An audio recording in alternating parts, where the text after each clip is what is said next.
नमस्कार। आज हम सुनेंगे हिंदू पुराणों की एक सुंदर कहानी जो भगवत गीता में कर्मयोग के बारे में कहा गया है। कर्तव्य कर्म ही धर्म है, यह समझाती है। कौशिक नाम का एक तपस्वी ब्राह्मण था। उन्होंने वेदों का गहन अध्ययन किया और तपस्या करने लगे। एक दिन वे एक वृक्ष के नीचे बैठकर वेद पाठ कर रहे थे। पेड़ की शाखा से एक सारस पक्षी ने ब्राह्मण पर अपना शौच गिराया। ब्राह्मण देव गुस्से हो गए। जैसे ही ब्राह्मण की क्रोधित दृष्टि पड़ी, सारस की जान चली गई। वह जलकर मर गया। सारस की दुर्दशा देखकर ब्राह्मण दुखी हो गए। वे पश्चाताप करने लगे, लेकिन साथ में तपस्या से प्राप्त शक्ति का अहंकार भी जागृत हो गया। कौशिक ब्रह्मदेव अपने दैनिक कार्यों को पूरा करने के बाद भिक्षा मांगने के लिए पास के एक शहर में गए। किसी गृहस्थ के द्वार पर जाकर बोले, भिक्षा दो। अंदर से एक महिला की आवाज आई, बाबा जरा खड़े रहो, थोड़ी देर में भिक्षा देने के लिए आ रही हूं। ब्राह्मण खड़े रहे। अच्छा खासा समय बीत गया, पर कोई भिक्षा लेकर नहीं आया। अब ब्राह्मण का धैर्य समाप्त हो गया। क्रोध की आग सुलगने लगी। साथ में ब्राह्मण के हृदय में ज्ञान और तपस्या का अभिमान जाग उठा। वहां द्वार खुला और एक स्त्री ने कहा, हे ब्रह्मदेव, यह भिक्षा ग्रहण करो। ब्राह्मण ने क्रोधित स्वर में कहा, यह कैसा व्यवहार कर रहे हो? तुमने मुझे अपने द्वार पर भिक्षा के लिए ज्यादा देर क्यों खड़ा रखा? उस स्त्री ने शांत और विनयपूर्ण स्वर में कहा, ब्रह्मदेव, मुझे क्षमा कर दो। मैं एक गृहिणी हूं। मेरे पति बाहर से घर आए थे और मैं उनकी सेवा में थी, इसलिए आपको भिक्षा देने में इतनी देर हो गई है। ब्राह्मण गुस्से हो गए और बोले, गर्वित स्त्री, तू पति को श्रेष्ठ मानती है और ब्राह्मण का अपमान करती है। ब्राह्मण चाहे तो संसार को जला सकता है। ब्राह्मण की बात सुनकर महिला ने कहा, हे तपोधन, इतना क्रोध मत करो।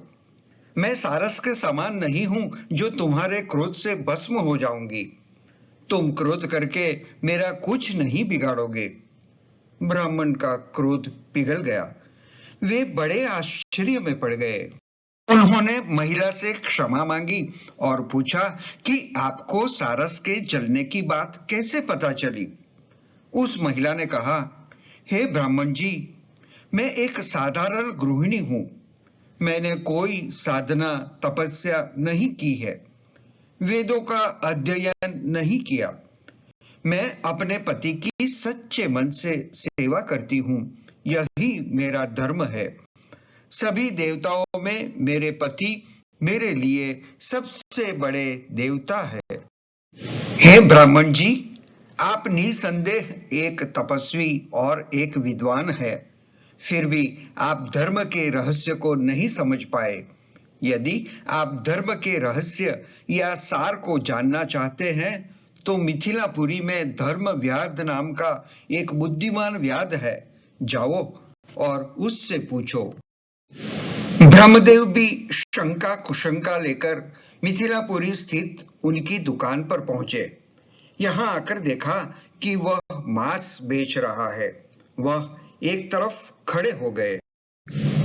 कुछ मिनटों के बाद व्याध अपने आसन से उठे, ब्राह्मण के पास आए, प्रणाम किया और कहा, हे ब्रह्मदेव, मैं जानता हूं कि आपको उस विवाहित महिला ने मुझसे धर्म का रहस्य पूछने के लिए भेजा है, और मैं यह भी जानता हूं कि मेरी इस हरकत को देखकर आप मुझसे नफरत करते हो। ब्राह्मण के लिए यह एक और अद्भुत घटना थी। वह मन ही मन सोच रहा था कि इसको कैसे पता चला कि मुझे सती स्त्री ने भेजा है। काम खत्म करके व्याध उसे अपने घर ले गया। ब्राह्मण ने कहा, हे व्याध श्रेष्ठ, मांस बेचने का यह जघन्य कृत्य वास्तव में तुम्हारे योग्य नहीं है। आप इसे छोड़ दे। अज्ञात ने उत्तर दिया, हे ब्रह्मदेव, मेरे पूर्वज पहले से ही यह काम करते आ रहे हैं। ये कार्य मेरे कुल के अनुकूल है। बेशक मैं जो काम करता हूं वह घोर कर्म कहलाता है। मैं भी उनकी गलती सुधारने की कोशिश कर रहा हूं। यह मेरा अपना स्वधर्म है। ऐसा मानकर मैं यह कार्य नहीं छोड़ता। मैं अपने धर्म का पालन करता हूं। कोई भी काम बुरा नहीं होता। पिछले जन्मों के कर्मों के कारण मैं इस जन्म में पीड़ित हुआ हूं, लेकिन मैं अपने कर्तव्यों के प्रति समर्पित हूं। हे ब्रह्मदेव, जो अपने कर्म का त्याग करता है वह अधर्म को प्राप्त करता है। जो लोग अपने कर्तव्य कर्मों में रहते हैं वो वास्तव में धार्मिक है। यह एक निश्चित सिद्धांत है। सामाजिक जाति धर्म के अनुसार मैं अपने कर्तव्य का पालन करता हूं, धर्म का पालन करता हूं। माता पिता की सेवा ही मेरा परम धर्म है। इसी धर्म के प्रभाव से मुझे दिव्य दृष्टि प्राप्त हुई है। मुझे धर्म का रहस्य समझ में आ गया है। वह स्त्री भी अपने कर्तव्यों के प्रति समर्पित थी। पति की सेवा के रूप में धर्म का पालन करने से वह स्त्री को वैसा ही फल मिला है। ऐसा फल योगियों को योग से और तपस्वियों को तपस्या से मिलता है। व्याग ने तपस्वी को एक बहुत ही सुंदर उपदेश दिया जो व्याग गीता के नाम से जाना जाता है। सभी को अपना काम पूरी लगन के साथ करना चाहिए। इस प्रकार गृहस्थ और सन्यासी में कोई भेद नहीं है। समर्पित कर्तव्य कर्म ही कर्मयोग है और कर्तव्य कर्म ही धर्म है। यह एक निश्चित सिद्धांत है। धन्यवाद।